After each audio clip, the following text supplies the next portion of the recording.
Here's a video I haven't made in a while, a floor framing repair video for a crawl space. And this one here is a problem that someone sent to me and said that they had a wall that wasn't sitting on top of a double joist like it should have been, or some type of a support beam. And of course the roof sitting on top of the wall. And it is sagging, creating a problem for them. So let's go ahead and take a look at this and see if I can't help them out, and others, of course. So here's the situation the guy has. A wall that's in between two joists, except it's actually a load-bearing wall. This wall in this video here is not a load-bearing wall. And it would be better if it had a double joist under it. And of course the double joist will need to bear on 2 points, and usually it's going to be a concrete footing or a beam at either end.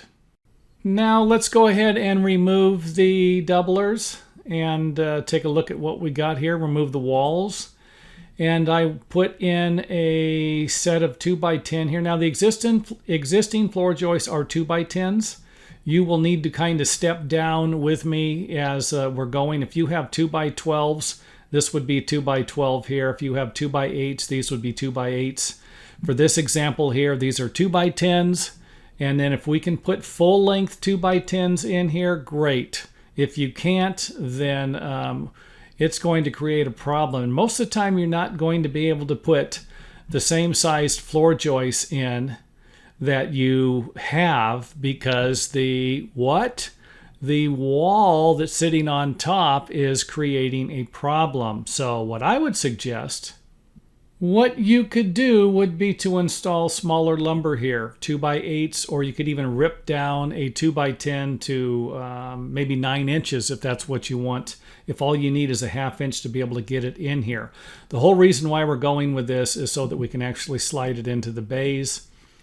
And then of course you would just install some type of a block underneath it, or a shim, and it'd be nice to have it run all the way across like we see here. And of course you're going to need one on the other side. Take a view from the underside. You can see here where these are 2 inches smaller than this. If you have 2x12s, then maybe you can use 2x10s for this. The connectors, footing, post, support posts that of course would join these in the middle, our other shim that we're using on the other side. Another view of the connector. And then of course if we do use a doubler and we have a 4x4, we might need to put a 1/2 inch spacer in between there. Now we could get rid of the spacer by, instead of using doublers, we could put a 4x8 in there again, or a 4x10 that would be ripped down to 9 inches or 8 3/4 inches, whatever you think you would need. But I'm just kind of trying to throw out a few different ideas here. And of course the beam would sit on top, and it could always run past also. Doesn't need to be flush. It can always go past a little bit, and I would suggest installing this beam first before this one. Hopefully that makes sense. And then of course the blocks that would be on each side of it. And nailing these blocks won't always be easy. You might need to use some type of framing anchors or straps to attach them. These blocks over here of course could just nail straight in from this side, or you could always use screws too, I would imagine. Now let's take a look and see how it would be done. So the first thing you're going to need to do would be to get 1 or 2 jacks. Now this can be done with 1 jack, but I'm going to explain it with 2 jacks, and we will go from there. You might want to watch some of my other videos on how to do it with 1 jack. These can be screw jacks, hydraulic jacks.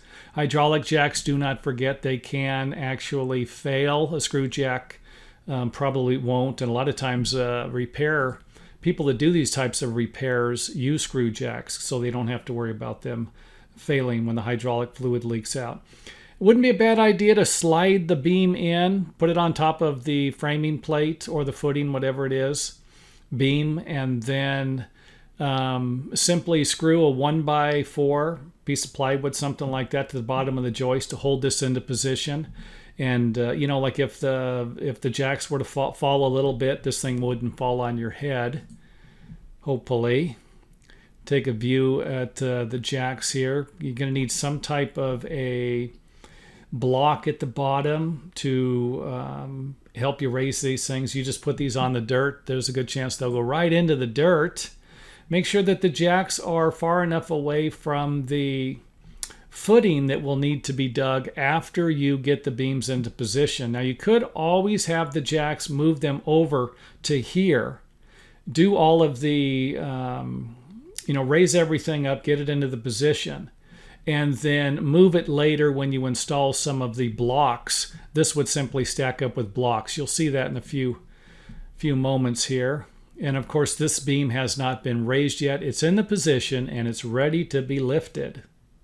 Okay, let's raise it up. We got our jacks underneath it and it is into the position we want it to be. And I wouldn't worry about it too much.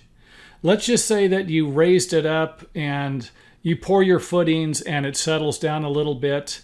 If that's the case, you can always get the jack, get back under there, raise it up to the position you want, and install some shims underneath the post that this would be sitting on, or underneath the plates here also.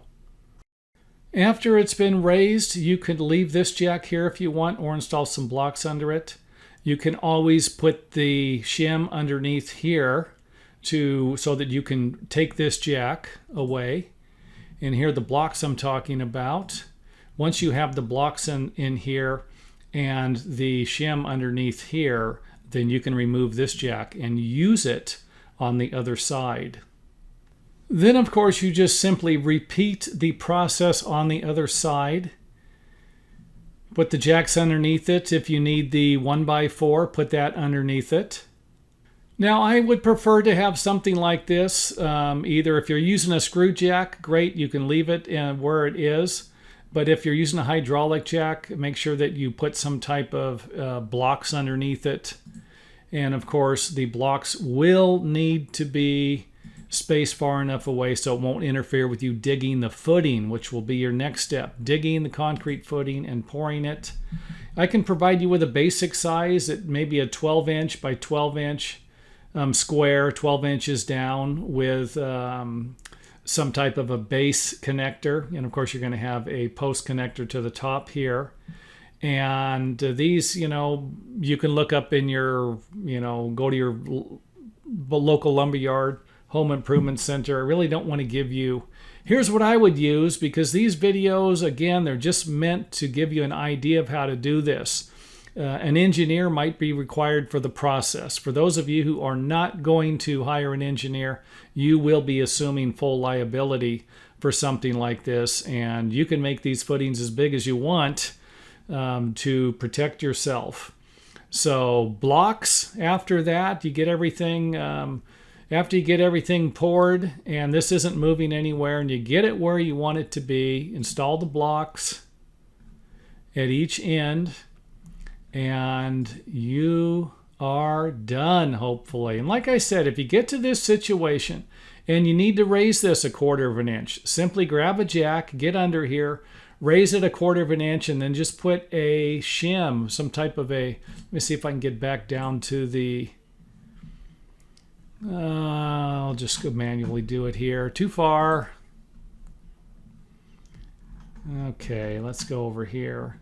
You would just put a shim underneath here. If this needed to raise a 1/4, lift both of them up, have a jack at each end, and then slip something in between the post connector and underneath the bottom of the beam, and let the jacks down. And again, if it's got to go up a little bit more, get under there and raise it up. If you get to the point where you're pushing the footing into the ground, then you might have a bigger problem than you ever thought about. So anyway, that is it for this video. I hope it helps, and if it does, don't forget to hit the old thumbs up button.